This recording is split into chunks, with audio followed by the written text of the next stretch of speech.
واتبعت ملت آبائی، میں نے تو اپنے آبا و اجداد کے دین کی پیروی کی۔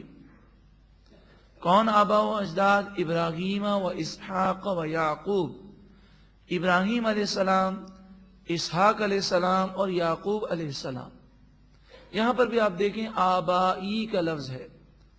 آبا ابن کی جمع ہے، اور ابن کے معنی بڑے وسیع ہیں۔ ابن والد کو بھی کہتے ہیں، ابن دادا کو بھی کہتے ہیں، ابن پردادا کو بھی کہتے ہیں، ابن چچا کو بھی کہتے ہیں، اور ابن اسلامی اصطلاح میں یا عربی اصطلاح میں تایا کو بھی کہتے ہیں۔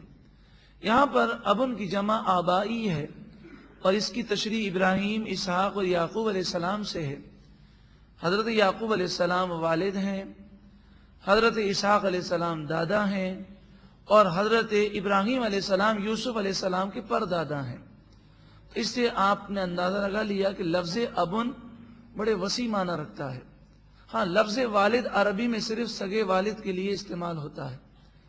حضرت ابراہیم علیہ السلام نے اپنے چچا کے لیے یا ابتی کہا، یہ قرآن پاک میں ہے لِأَبِيهِ آزرا، تو آزر حضرت ابراہیم علیہ السلام کا چچا ہے، اس لیے کہ حضرت ابراہیم علیہ السلام کے والد وہ مومن تھے، وہ بت پرست نہیں تھے۔